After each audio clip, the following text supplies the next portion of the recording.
හයි යාළුවනේ ඔයගලන්ව ආදරෙන් පිළිගන්නවා මගේ YouTube channel එකට.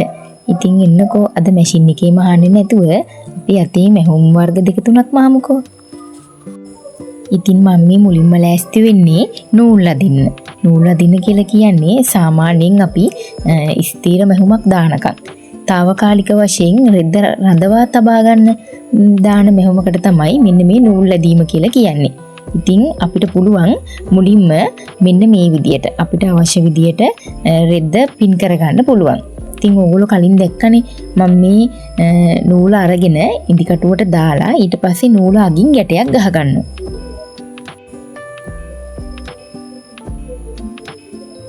මෙන්න මේ විදියට නූල අගින් ගැටයක් ගහගෙන ඔයාට තියෙන්නේ මම මෙන්න මේ පෙන්නන විදියට දුරින් නූල් ටිකක් ඇදගෙන යන්න. ඉතින් මේ ක්‍රමය අස්ථිර මැහුම් ක්‍රමයක්.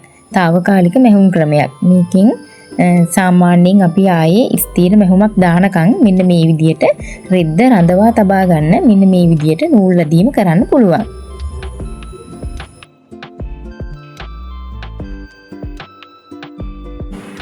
ඉතින් ඒ වගේම තමයි මතක් කරන්න ඕන සාමාන්‍යයෙන් ඔයා මහන්න ගන්නකොට රෙදි කෑල්ලේ පාටින්ම නූල ඒ පාටින්ම නූලක් අරගන්න. මම දැන් මේ මෙතන අර වීඩියෝ එකට පේන්න ඕනේ හින්දා තමයි මීට වඩා අර ගොඩක්ම වෙනස් වර්ණකින් නූලක් භාවිතා කරන්නේ. නැත්තම් සාමාන්‍යයෙන් අපි මහනකොට ඒ රෙද්දට ළඟින්ම යන පාටක් තමයි නූල විදියට අරගන්න ඕන.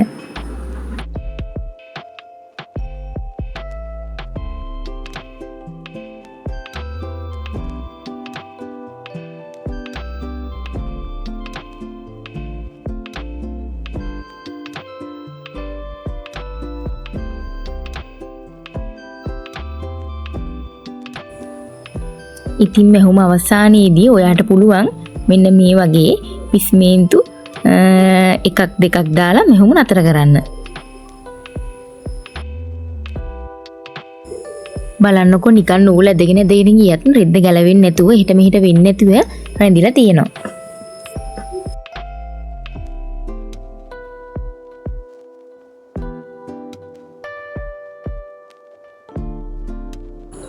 ඉතින් එන්නකෝ අපි ඊළඟට සිහින් නූල් දිවවීම කියන මැහුම් ක්‍රමයෙන් මහලා බලන්න. ඉතින් ඔයාට පුළුවන් මේක කලින් වගේම මෙන්න මේ විදිහට රෙද්ද පින් කරගන්න. හැබැයි අපි අර නිකන් නූල් ඇදගෙන යනකොට අපි ගැටයක් ගහගත්තනේ. මේ අපේ නූලේ අග කෙරවරේ මෙන්න මේකේ එහෙම ගැටයක් ගහන්නේ නැහැ. මම මෙන්න මේ පෙන්නන විදිහට පිස්මේන්තු දෙකක් තුනක් දාලා ඔයාට පුළුවන් මේ ස්ථානයෙන් මැහුම ආරම්භ කරන්න.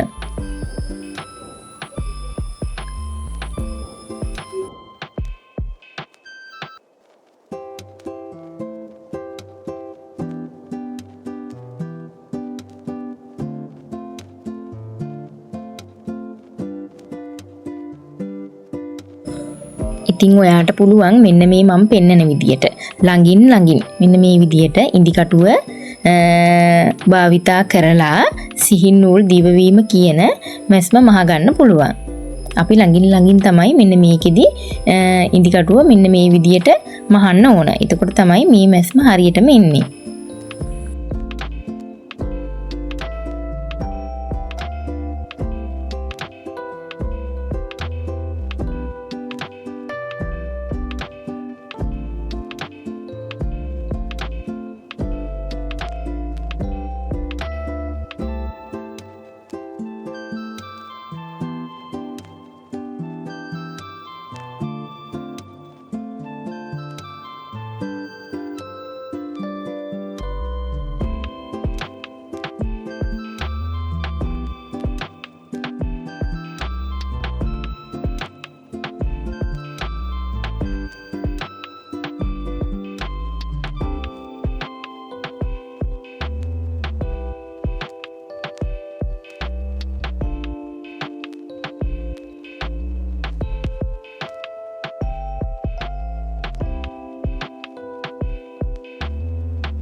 ඉතින් මේ මැස්මෙත් මහල ඉවරුණාට පස්සේ ඔයාට පුළුවන් අන්තිමටම පිස්මේන්තු දෙකක් තුනක් දාගන්න. එතකොට ශක්තිමත්ව එතන නූල ගැලවෙන්නේ නැති වෙන්න රැඳිලා තියෙනවා.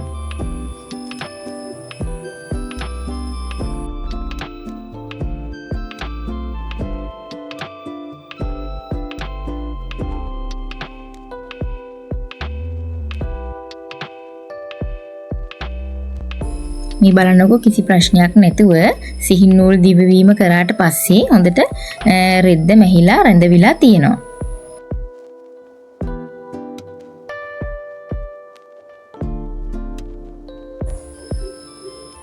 එන්නකො ඊළඟට මාත් එක්ක අපි අර මැෂින් එකේ මහනවනේ. අන්නේ මැෂින් එකේ මැහුවා වගේම පේන විදියටත් මහලා බලන්න. ඉතින් අපි මේකට කියනවා පසු මැස්ම කියලා. ඔයාට පුළුවන් මෙන්න මේ විදියට අපි අර නූලේ අගින් කෙලවරින් ගැටය ගහගන්නේ නෑ මේකටත්.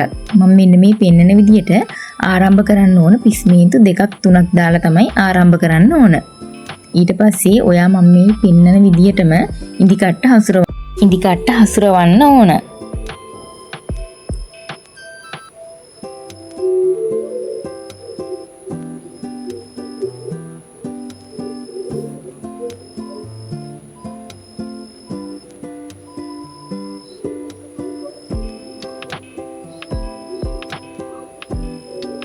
මේ බලන්නකෝ අපි දැන් එක තැනකින් මෙන්න මේ විදියට ඉදි කට්ට දාලා මෙන්න මේ විදියට උඩට ගන්නවා.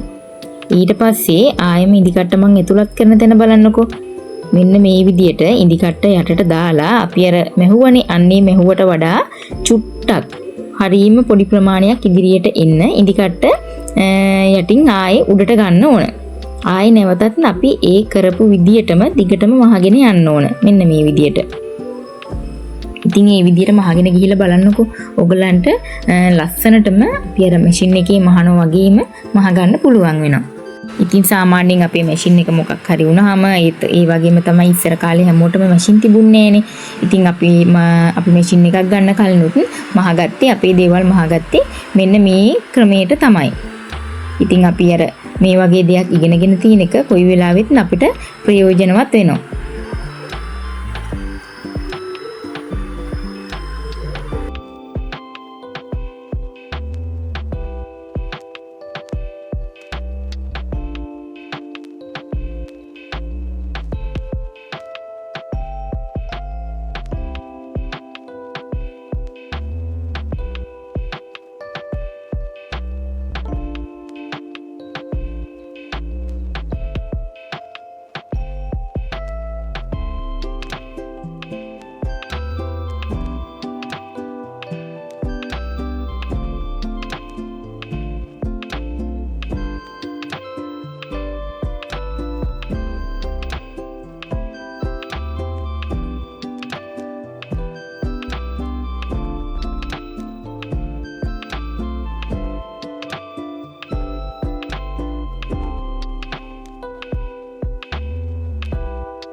බලන්නකො මේ මැස්මෙන් අවසන් වුණාට පස්සේ ඔයාට පුළුවන් පිස්මේන්තු 2ක් 3ක් දාලා මේ මැස්ම ඉවර කරන්න.